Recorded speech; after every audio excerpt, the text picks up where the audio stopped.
Topik selanjutnya yang dibahas adalah tentang desain penelitian. Desain penelitian jenis yang pertama adalah eksperimental. Eksperimental dibedakan menjadi dua, true eksperimen, yang kedua quasi eksperimen. True eksperimen artinya eksperimen yang sesungguhnya. Ada pemberian perlakuan secara acak atau istilahnya randomisasi. Ada blind. Blind artinya peserta eksperimen tidak mengetahui perlakuan yang diberikan untuk mencegah efek sugesti. Berbeda dengan kuasi eksperimen. Kuasi eksperimen artinya eksperimen yang sudah disetting. Jadi kuasi eksperimen tidak ada perlakuan acak, tidak ada randomisasi, juga tidak ada blind. Pada eksperimen biasanya ada intervensi perlakuan.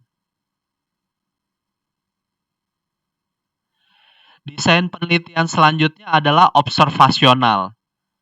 Observasional dibedakan menjadi yang pertama cross-section. Cross-section, potong lintang, kata kuncinya adalah faktor risiko dan penyakit diteliti bersamaan. Karena faktor risiko dan penyakit diteliti bersamaan, penelitian ini tidak bisa menilai sebab akibat. Penelitian ini menghasilkan parameter yang namanya RR, risiko relatif. Tetapi di referensi lain disebut juga nama lainnya prevalence ratio, PR. Risiko relatif dan prevalence ratio prinsipnya sama. Contoh desain penelitian cross-section, misalkan ingin meneliti hubungan pil KB dengan hipertensi pada 100 ibu-ibu. Pada 100 ibu-ibu ditanyakan siapa saja yang menggunakan pil KB. Pada saat yang bersamaan, 100 ibu-ibu ini juga diukur tekanan darahnya. Jadi faktor risiko dan penyakitnya diteliti bersamaan. Itu ciri khasnya. Desain penelitian yang kedua dari observasional adalah cohort. Cohort terdiri dari dua macam. Cohort historical, nama lainnya retrospektif, dan cohort prospektif. Perbedaannya terletak pada alurnya. Cohort retrospektif, historical, alur penelitiannya maju dari masa lalu ke masa sekarang. Contoh cohort retrospektif misalkan penelitian mengumpulkan data rekam medis pasien dari tahun 2000 hingga sekarang tahun 2020. Apa bedanya dengan cohort prospektif? Cohort prospektif alurnya dari masa sekarang ke masa depan. Cohort prospektif contohnya dicari 50 pasien yang memiliki hobi merokok, 50 pasien yang lain tidak merokok, lalu diikuti 10 tahun kemudian siapa yang akan menderita penyakit jantung. Jadi perbedaan cohort historical dengan cohort prospektif adalah alurnya. Apakah dari masa lalu ke masa sekarang atau dari masa sekarang ke masa depan. Desain penelitian cohort bisa menentukan sebab akibat. Parameter yang diukur pada cohort adalah risiko relatif, RR. Selanjutnya, desain penelitian berikutnya adalah case control, kasus kontrol. Case control, kata kuncinya adalah alurnya mundur ke belakang. Atau dengan kata lain, case control mencari riwayat masa lalu. Contoh case control, cari 100 pasien yang menderita kanker, lalu 100 pasien yang sehat, lalu ditanyakan riwayat konsumsi bahan pengawet di masa lalu. Jadi ingat, case control mencari riwayat masa lalu. Case control bisa menentukan sebab akibat. Sebabnya di masa lalu, akibatnya di masa sekarang. Parameter yang diukur pada case control adalah odds ratio, OR. Contoh soal, seorang peneliti ingin mengetahui luaran jangka panjang dermatitis atopik pada bayi yang mendapat ASI dibandingkan tidak mendapat ASI. Peneliti mengumpulkan data dari tahun 2020 sekarang hingga 5 tahun ke depan. Ini sangat jelas, alur penelitiannya dari masa sekarang ke masa depan. Berarti termasuk dalam cohort prospektif atau biasanya disebut cohort saja. Jadi jawabannya B, bravo. Berbeda dengan cohort retrospektif, cohort historikal, alurnya dari masa lalu ke masa sekarang. Kasus selanjutnya yang dibahas adalah menentukan nilai duga negatif. Dalam uji diagnostik, ada 4 hal yang harus dihitung, yakni sensitivitas, spesifisitas, nilai duga positif, dan nilai duga negatif. Nilai duga positif nama lainnya positive predictive value. Nilai duga negatif nama lainnya negative predictive value. Untuk menghitung 4 nilai berikut, buatlah terlebih dahulu tabel uji diagnostik.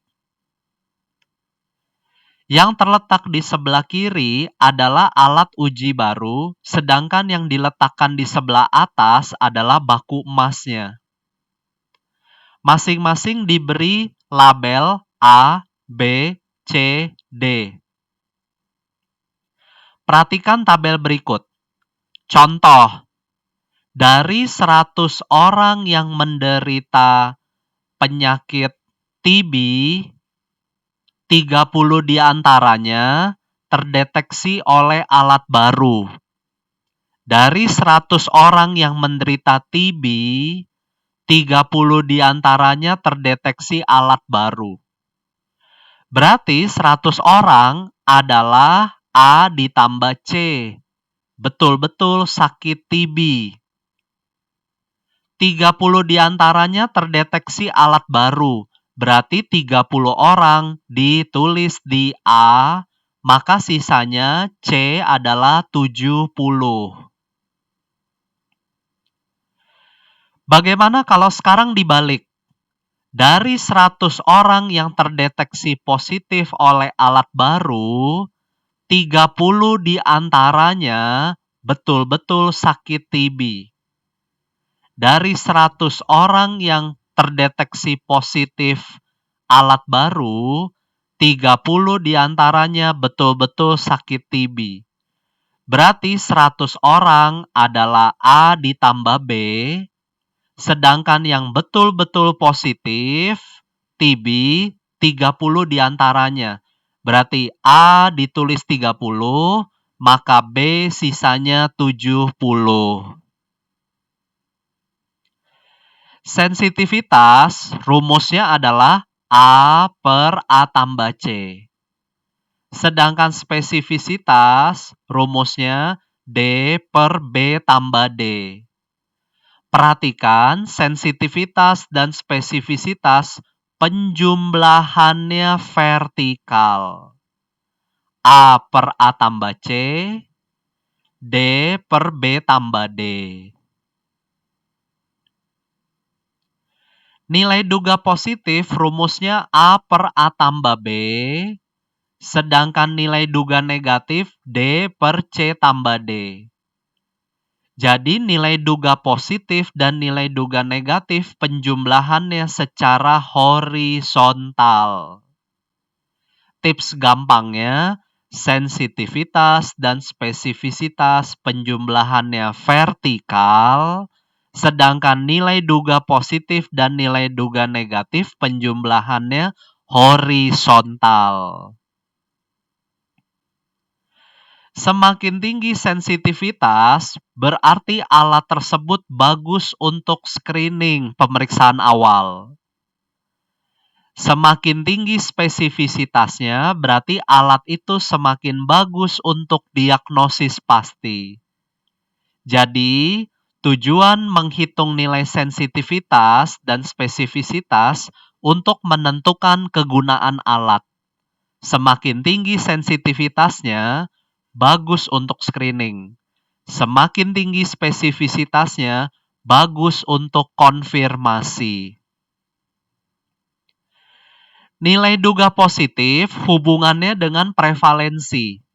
Semakin tinggi prevalensi penyakit, semakin sering penyakit, maka nilai duga positif akan semakin besar.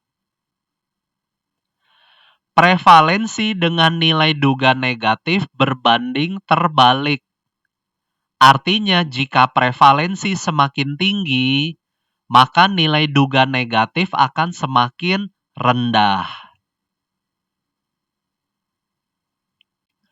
Contoh soal, penelitian dilakukan pada 300 pasien positif kanker payudara, 400 pasien sehat. Buatlah dahulu tabelnya, alat baru di sebelah kiri, kanker baku emas di sebelah atas. 300 pasien kanker payudara, berarti jumlahnya ini semua 300. 400 pasien sehat, berarti jumlahnya ini semua 400. Dari alat baru ditemukan 100 positif pada kanker payudara, berarti nilai A 100, 100 hasil positif pada kelompok sehat, berarti nilai B 100. Tinggal dilengkapi sisanya. Berapakah nilai duga negatifnya? Nilai duga negatif rumusnya adalah, masih ingat? D per C tambah D. Kalau kalian tidak ingat hurufnya, ingat saja polanya. Nilai duga negatif penjumlahannya horizontal. Berarti 300 per 500. Maka nilai duga negatifnya 300 per 500 dikali 100% sama dengan 60%. Berarti jawabannya adalah C, Charlie. Kasus selanjutnya, penelitian dilakukan di suatu daerah yang prevalensi diarenya tinggi. Prevalensi hubungannya dengan nilai duga positif dan nilai duga negatif. Jika prevalensinya tinggi, maka nilai duga negatifnya akan turun, sedangkan nilai duga positifnya akan naik. Berarti jawaban yang tepat adalah B, bravo. Prevalensi dengan nilai duga negatif berbanding terbalik.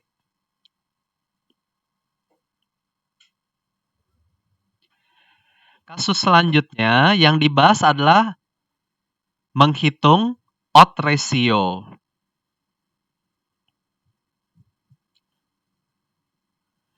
Odds ratio biasanya dibuat pada penelitian case control. Tabel untuk odds ratio seperti berikut. Faktor risiko di sebelah kiri, penyakit di sebelah atas. Bedakan dengan tabel diagnostik. Tabel diagnostik di sebelah kiri, alat baru, di sebelah atas, penyakit baku emas. Lalu berikan label A, B, C, D seperti biasa. Jadi, pada tabel odds ratio, faktor risiko di kiri, penyakit di atas. Rumus menghitung odds ratio pada case control itu sangat mudah. Rumusnya dikali silang. A dikali D per B kali C. Bedakan dengan rumus risiko relatif. Risiko relatif biasanya digunakan pada cross-section maupun cohort. Risiko relatif rumusnya sangat panjang, A per A tambah B dibagi C per C tambah D. Kalian tidak perlu mengingat hurufnya, tetapi ingatlah polanya. Risiko relatif rumusnya adalah A per A tambah B dibagi C per C tambah D. Jadi risiko relatif polanya ke samping, horizontal. Jika nilai risiko relatif atau odds ratio-nya lebih dari 1, artinya ada hubungan faktor risiko penyebab. Jika nilai RR atau OR sama dengan 1, artinya tidak ada hubungannya. Jika RR atau OR kurang dari 1, artinya berperan sebagai pencegah, faktor protektif. Contoh, kalian membuat penelitian hubungan hipertensi dengan DM. Ternyata risiko relatifnya 3,2. Artinya, hipertensi merupakan faktor risiko dari DM, penyebab dari DM. Kalau kalian melakukan penelitian hubungan konsumsi MSG terhadap demensia, ternyata odds ratio-nya 0,3. Artinya, MSG berperan sebagai faktor protektif pencegah demensia. Selain menghitung RR dan OR, kalian juga harus memperhatikan confidence interval. Confidence interval biasanya nilainya sudah diketahui. Biasanya yang sering digunakan adalah confidence interval 95%. Atau bahasa Indonesianya interval kepercayaan 95%. Biasanya disingkat IK, interval kepercayaan. Interval kepercayaan, confidence interval, tidak boleh melewati angka 1. Artinya, harus lebih kecil dari 1 atau lebih besar dari 1. Jika melewati angka 1, artinya interval kepercayaan tidak bermakna. Perhatikan penggaris berikut untuk mempermudahnya. Contoh, interval kepercayaannya 0,5 sampai 1,5. Perhatikan rentangnya, range-nya, 0,5 sampai 1,5, rentangnya, range-nya melewati angka 1. Artinya, tidak bermakna. Kalau confidence intervalnya 1,1 sampai 2, rentangnya, range-nya tidak melewati angka 1. Berarti penelitiannya bermakna.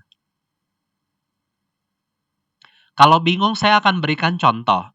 Misalkan kalian membuat penelitian hubungan konsumsi teh terhadap kejadian DM. Risiko relatifnya ternyata 5. Berarti kalian berpikir teh sebagai faktor risiko DM. Tapi ternyata confidence intervalnya 0,5 sampai 1,5. Karena melewati angka 1, artinya penelitian tersebut tidak bermakna, Berarti penelitiannya bohong. Kesimpulannya, teh menyebabkan faktor risiko dari DM, merupakan faktor risiko DM. Tapi bohong. Confidence intervalnya tidak bermakna.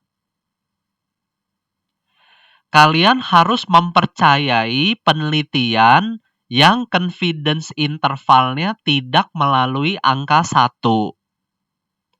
Contoh, penelitian hubungan konsumsi makanan asin terhadap kejadian hipertensi.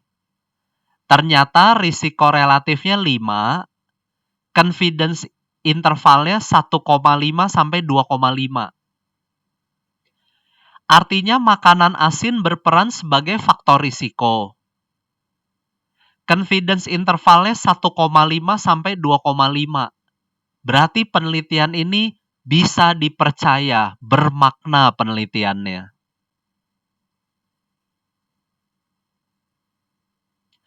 Contoh soal, hubungan kelas tambahan terhadap nilai OSC. Berarti kelas tambahan di sebelah kiri, nilai OSC di sebelah atas. Jumlah sampelnya 600 orang, 300 ikut kelas tambahan.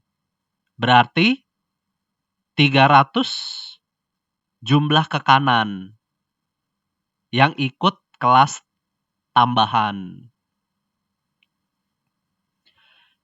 Kemudian 250 diantaranya mendapat nilai sempurna. Berarti dari 300 yang ikut kelas tambahan, 250 diantaranya nilai sempurna. Berarti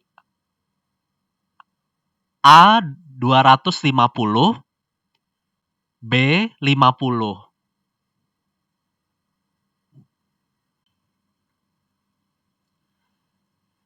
Dari 300 orang yang ikut kelas tambahan, 250 diantaranya mendapat nilai sempurna. Berarti 300 orang mengikuti kelas tambahan, 250 diantaranya mendapat nilai sempurna, ditulis di A. Berarti sisanya B sebanyak 50. 300 orang yang tidak mengikuti kelas tambahan, berarti sisanya 300 orang yang tidak ikut kelas tambahan, 300 orang, 100 diantaranya mendapat nilai sempurna. Berarti yang ditulis di C adalah 100 orang, sisanya D 200 orang. Menghitung odd ratio tinggal dikali silang. A dikali D per B kali C. Berarti 250 kali 200 per 50 kali 100. Maka jawaban yang tepat adalah E. Kasus berikutnya, dari suatu penelitian diperoleh hasil RR sama dengan 1. Interpretasinya, kalau RR sama dengan 1, pestisida dengan keguguran tidak ada hubungannya. Berarti jawaban yang tepat adalah C.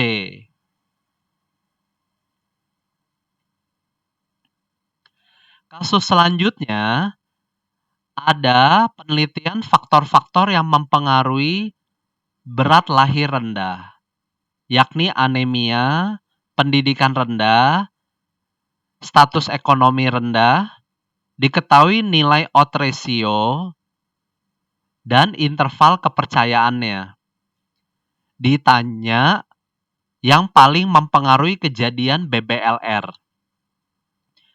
Yang paling mempengaruhi berarti carilah odd ratio yang nilainya lebih dari 1. Artinya sebagai faktor risiko. Ketiga-tiganya lebih dari 1. Tetapi pada anemia, interval kepercayaannya melewati angka 1. artinya tidak bermakna. Pendidikan rendah, interval kepercayaannya di luar angka 1. Status ekonomi rendah, interval kepercayaannya tidak melalui 1,0. Berarti yang bermakna adalah pendidikan rendah dan status ekonomi rendah.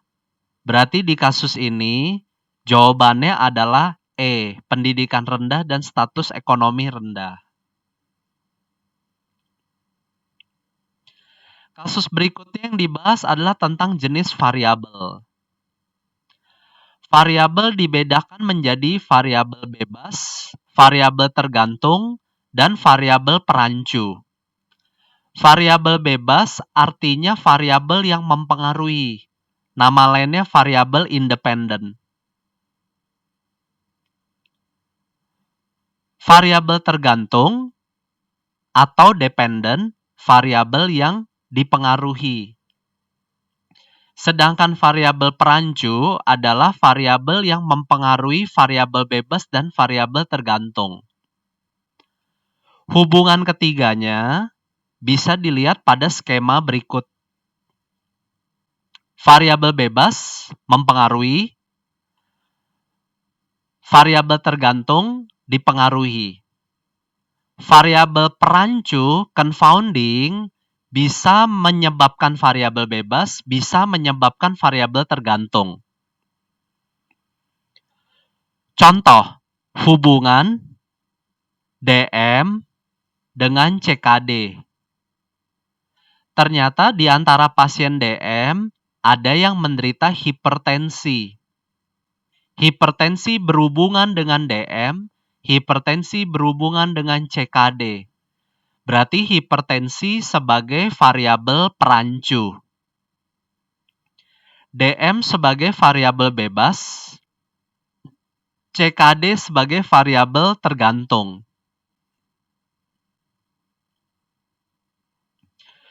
Ada lagi yang membedakan variabel menjadi numerik, ordinal, dan nominal. Numerik dinyatakan dalam angka. Contohnya tekanan darah, skor, depresi. Ordinal bisa dinyatakan dalam urutan. Kolesterol tinggi, sedang, rendah. Skor depresi tinggi, sedang, rendah.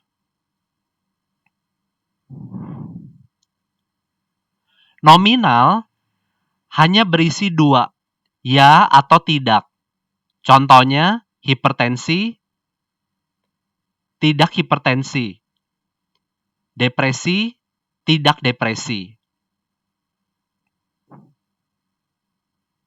Contoh soal, di sini gaji dikelompokkan menjadi 1 juta sampai 5 juta, 6 juta sampai 10 juta, 11 juta sampai 15 juta,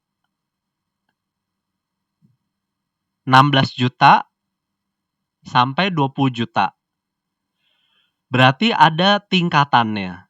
Maka ini termasuk dalam jenis variabel ordinal.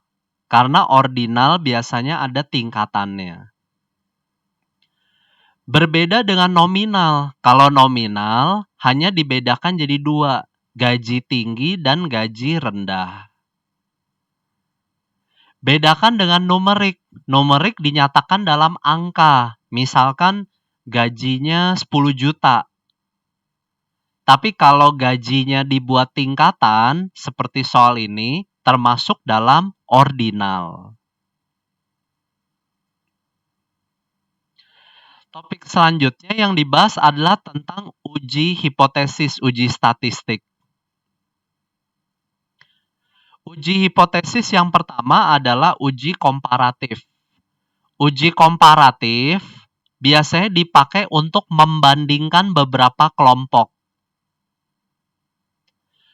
Uji komparatif jenisnya ada banyak. Perhatikan tabel berikut. Jika dua kelompok, lihat tabel sebelah atas. Jika lebih dari dua kelompok, lihat tabel sebelah bawah. Bagaimana cara menggunakan uji komparatif?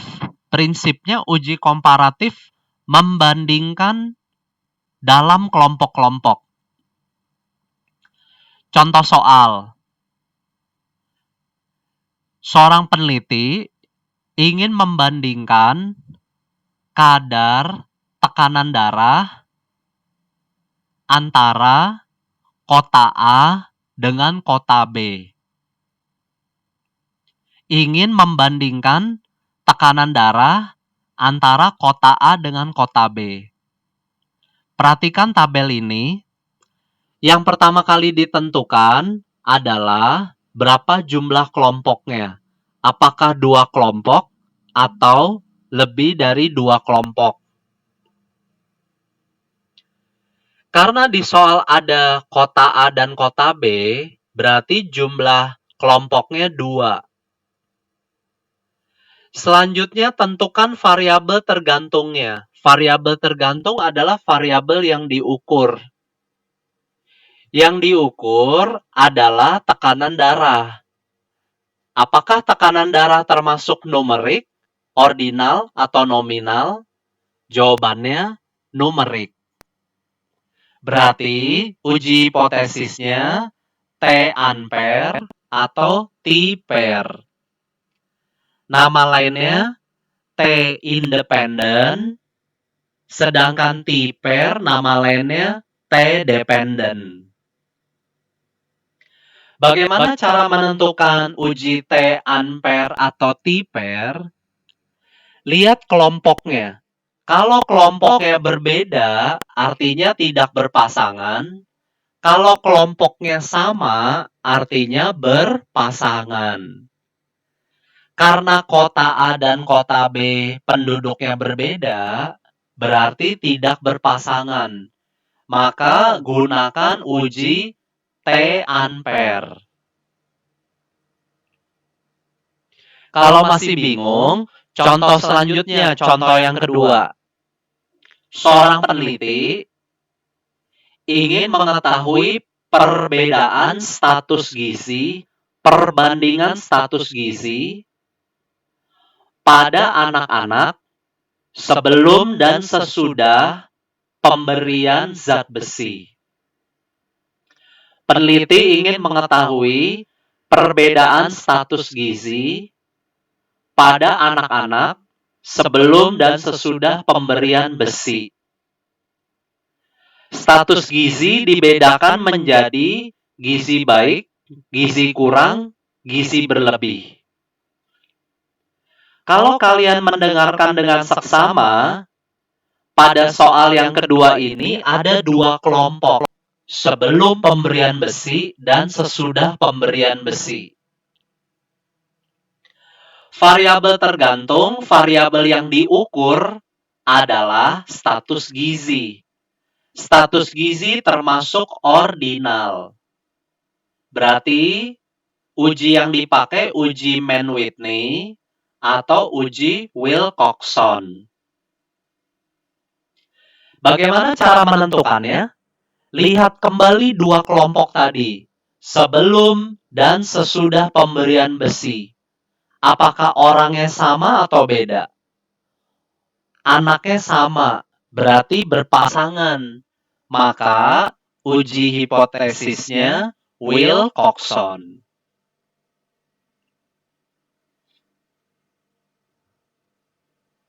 Uji hipotesis dengan uji normalitas berbeda.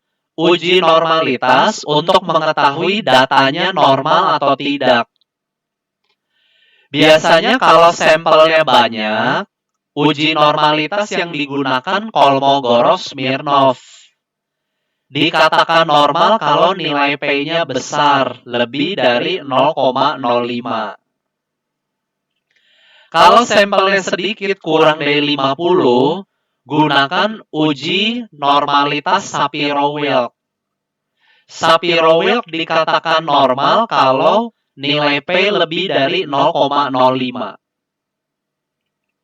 Kalau kalian bingung uji normalitas, saya berikan contoh. Misalkan saya membuat penelitian tentang konsumsi susu pada anak-anak usia 1 tahun sampai 5 tahun. Jumlah sampel yang dipakai adalah 200 orang. Saya mengumpulkan data anak-anaknya hanya yang berusia 1 tahun saja. Padahal penelitian saya, anak usia 1 sampai 5 tahun. Kira-kira data saya normal atau tidak? Pasti data saya tidak akan normal. Karena sampel saya banyak, saya gunakan Kolmogorov-Smirnov. Kemungkinan besar data saya tidak normal, maka nilai P-nya akan lebih kecil dari 0,05. Kalau saya membuat penelitian sampelnya sedikit, saya gunakan Shapiro-Wilk untuk mengetahui datanya normal atau tidak. Kalau P-nya besar, berarti datanya normal. Contoh soal nomor 24. Hubungan ekstrak manggis terhadap kadar Hb terhadap 10 ekor tikus. Sebelum diberikan manggis, kadar Hb diukur. Dibandingkan dengan kadar Hb setelah diberikan ekstrak manggis. Kalau kalian baca dengan seksama, di sini ada 2 kelompok. Sebelum diberikan manggis, sesudah diberikan manggis. Jumlah kelompoknya ada 2, bukan 10. 10 adalah jumlah sampelnya. Jumlah kelompoknya sebelum diberikan manggis dan sesudah diberikan manggis. Apa yang diukur? Yang diukur adalah kadar Hb. Nah, sekarang lihat kembali tabel sebelumnya. Sebelum diberikan ekstrak manggis, sesudah diberikan ekstrak manggis. Ada 2 kelompok. Yang diukur kadar Hb, numerik. Sebelum dan sesudah diberikan manggis, tikusnya sama. Berarti uji T berpasangan. Maka di soal ini jawabannya A, uji T berpasangan. T-pair atau nama lainnya T-dependent. Kasus selanjutnya. Peneliti ingin mengetahui perbedaan kadar kolesterol setelah diberikan vitamin C, A, dan placebo. Kelompok pertama mendapat vitamin C, kelompok kedua mendapatkan vitamin A, kelompok ketiga mendapatkan placebo. Lalu dibandingkan kadar kolesterolnya. Kalau kalian baca dengan seksama, di soal ini ada berapa kelompok? Ada 3 kelompok. Vitamin C, vitamin A, dan placebo. Yang diukur variabel tergantungnya adalah kadar kolesterol. Perhatikan tabel. Berapa kelompok yang diukur? Ada 3 kelompok. Vitamin A, C, dan placebo. 3 kelompok. Sedangkan variabel tergantungnya yang diukur adalah kadar Hb. Kadar kolesterol ya yang diukur.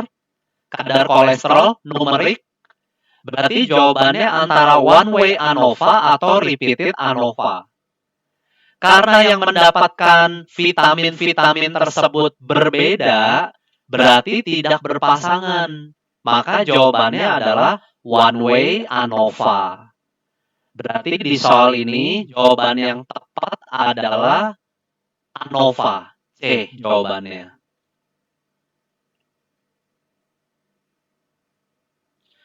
Kasus selanjutnya yang dibahas adalah uji korelasi dan uji regresi. Uji korelasi biasanya hanya ingin mencari hubungan korelasi. Biasanya variabel bebasnya numerik, tapi kadang-kadang variabel bebasnya bisa yang lain. Kalau variabel tergantungnya variabel keduanya numerik, gunakan korelasi Pearson. Tapi kalau variabel tergantungnya ordinal, gunakan korelasi Spearman. Jembatan keledainya, nenek peot, ompong sekali. Numerik Pearson, ordinal Spearman. Contoh, peneliti ingin mencari hubungan tekanan darah terhadap insiden penyakit jantung. Tekanan darah numerik, insiden penyakit jantung numerik, maka uji korelasinya Pearson. Contoh lain, peneliti ingin mengetahui hubungan korelasi nilai ujian terhadap tingkat kelulusan. Tingkat kelulusan dibedakan menjadi tinggi, sedang, dan rendah. Berarti menggunakan korelasi Spearman. Apa bedanya dengan uji regresi? Uji regresi fungsinya ada dua. Yang pertama, mencari faktor yang paling berpengaruh. Kalau variabel tergantungnya nominal, maka gunakan regresi logistik. Plesetannya nominal, O, logistik. Jika variabel tergantungnya numerik, gunakan regresi linear. Contoh uji regresi misalkan, peneliti ingin menyelidiki faktor-faktor yang mempengaruhi serangan jantung. Faktor yang diteliti misalkan hipertensi, kadar lipid, kadar gula darah. Lalu ingin diteliti di antara 3 faktor, mana yang paling berpengaruh terhadap insiden kejadian penyakit jantung. Karena ingin mencari faktor yang paling berpengaruh, gunakan uji regresi. Sekarang lihat variabel tergantungnya. Variabel tergantungnya adalah insiden penyakit jantung. Berarti variabel tergantungnya numerik. Maka gunakan regresi linear. Contoh soal. Peneliti ingin mencari korelasi antara kafein dengan curah jantung. Kafein dinyatakan dalam miligram, curah jantung dinyatakan dalam mililiter per menit. Ingin mencari korelasi hubungan, berarti gunakan uji korelasi. Tentukan variabel bebas dan variabel tergantungnya. Variabel bebasnya curah jantung. Variabel bebasnya konsumsi kafein. Variabel tergantungnya curah jantung.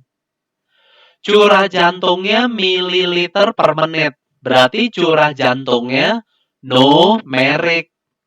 Maka uji korelasi yang digunakan korelasi Pearson.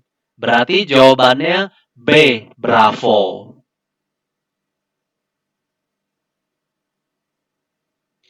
Kasus selanjutnya, peneliti ingin meneliti faktor yang mempengaruhi penyakit jantung koroner. Faktor yang diteliti adalah usia, kadar kolesterol, IMT, dan tekanan darah. Ingin mengetahui faktor mana yang paling mempengaruhi insiden penyakit jantung. Karena ingin mencari faktor yang paling berpengaruh, ini menggunakan uji regresi.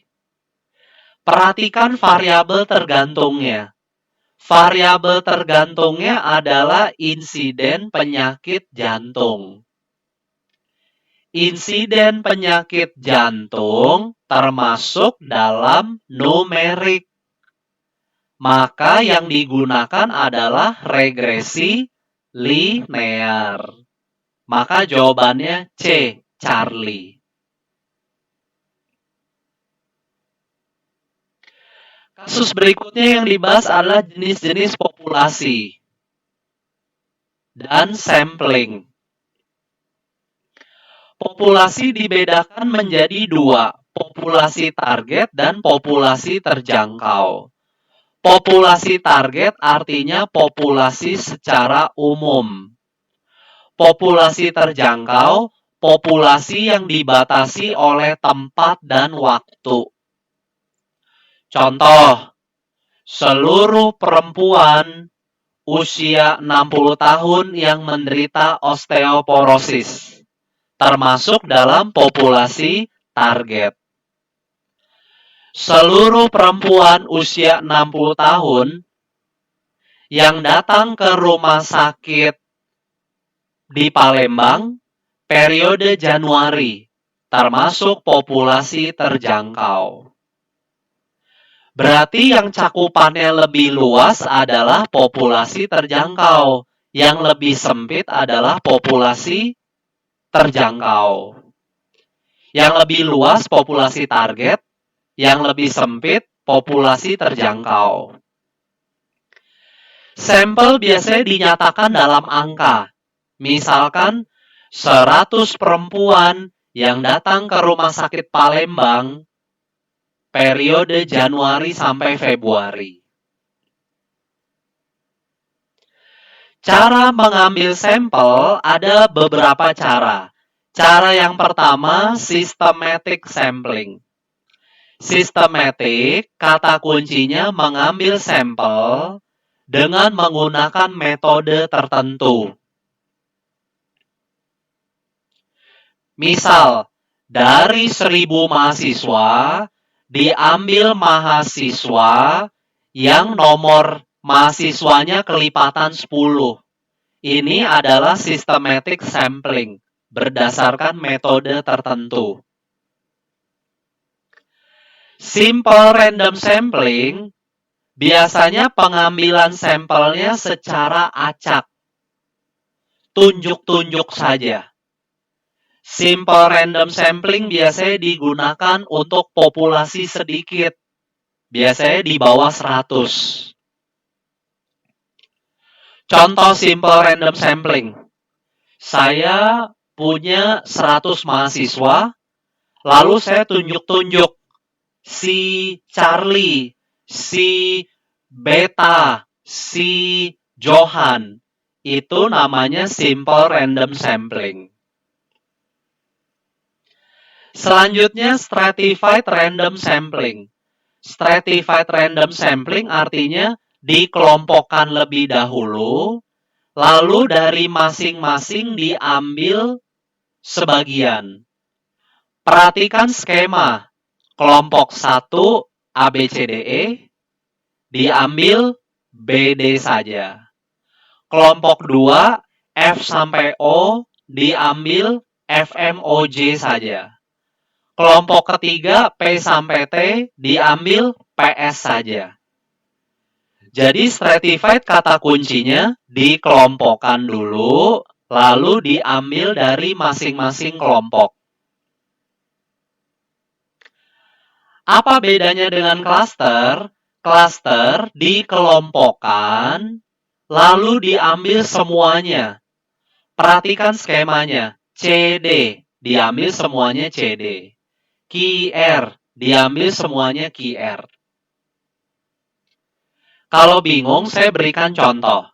Misalkan di sebuah sekolah ada kelas 1 SD, 2 SD, 3 SD, dan 4 SD. Kalau dari masing-masing kelas diambil 10 anak, 10 anak, 10 anak, 10 anak, itu termasuk stratified random sampling. Tapi kalau yang diambil seluruh kelas 1 dan seluruh kelas 4, maka termasuk dalam cluster. Cluster diambil semuanya. Selanjutnya, two-stage random sampling atau nama lainnya multi-stage random sampling. Multi-stage random sampling artinya cluster atau stratified yang diulang minimal 2 kali. Kalian lihat gambarnya, diambil secara cluster 1 kali, lalu diambil lagi secara stratified. Jadi two stage atau nama lainnya multi-stage adalah cluster atau stratified yang diulang minimal 2 kali. Contoh multi-stage random sampling misalkan ada 10 kabupaten. Dari 10 kabupaten diambil 5 kabupaten saja. Dari 5 kabupaten masing-masing diambil 2 kecamatan. Nah, ini yang namanya multi-stage random sampling. Selanjutnya, convenient sampling. Convenient artinya mengambil sampel semaunya. Jangan gunakan metode sampling ini. Contoh convenient sampling misalkan memilih responden yang cantik-cantik saja. Memilih responden yang ganteng-ganteng saja. Ini semau-maunya. Consecutive sampling artinya mengambil sampling secara berurutan yang memenuhi kriteria inklusi. Contoh consecutive sampling misalkan di poliklinik datang pasien pertama. Pasien ini memenuhi kriteria, ambil sebagai sampel. Pasien kedua tidak memenuhi kriteria, berarti pasien kedua ini ditolak. Pasien ketiga tidak memenuhi, ditolak. Pasien 4 memenuhi kriteria, diambil. Jadi konsekutif kata kuncinya berturut-turut yang memenuhi kriteria akan diambil. Purposive kata kuncinya pengambilan sampel berdasarkan keputusan asumsi peneliti. Contoh, misalkan ingin meneliti tentang tingkat pengetahuan makanan pendamping ASI. Maka peneliti akan mengambil sampel ibu-ibu yang sudah punya 2 anak. Asumsinya, ibu yang sudah punya 2 anak memiliki pengetahuan tentang MPASI. Snowball sampling artinya seperti bola salju. Satu sampel merekrut sampel lain. Biasanya snowball digunakan untuk kasus-kasus yang jarang. Pasien HIV disuruh cari pasien HIV lainnya. Seperti MLM. Contoh soal nomor 28. Apa populasi terjangkaunya? Kalian masih ingat populasi ada 2, populasi target, populasi terjangkau. Populasi terjangkau adalah populasi yang dibatasi tempat dan waktu. Berarti jawaban yang tepat adalah B, Bravo. Semua anak diare dehidrasi berat di 2 rumah sakit bulan November sampai Desember. Dibatasi tempat dan dibatasi waktu. Kenapa jawabannya bukan C? Option C sampel, karena sudah ada angkanya. Kasus selanjutnya, peneliti ingin mengetahui tingkat pengetahuan ibu yang memiliki balita terhadap MPASI. Di wilayah itu hanya ada 50 balita, peneliti melakukan pengambilan sampel supaya bisa mewakili. Hati-hati, kalian baca baik-baik. Jumlah balitanya 50, ingin mengambil sampel supaya bisa mewakili. Berarti di soal ini ingin mengarahkan ke metode pengambilan sampel simple random sampling. Kenapa simple random sampling? Karena populasinya sedikit di bawah 100. Simple random sampling adalah metode sampling yang paling sederhana. Kasus berikutnya yang akan saya bahas adalah tentang NNT dan NNH. NNT singkatan dari number needed to treat. Semakin tinggi, semakin tidak efektif. Carilah NNT yang semakin kecil, berarti obat itu semakin efektif.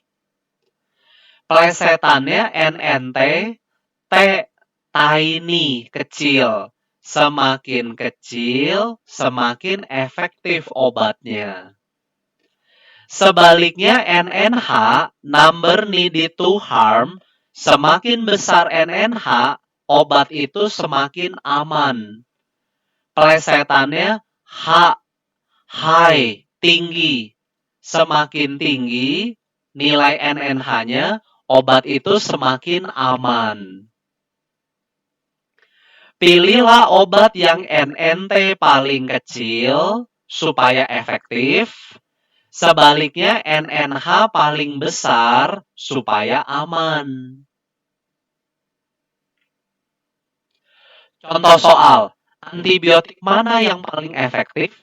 Yang paling efektif adalah yang NNT-nya paling kecil. Berarti jawabannya adalah Cefixime. Jawabannya adalah C, Charlie.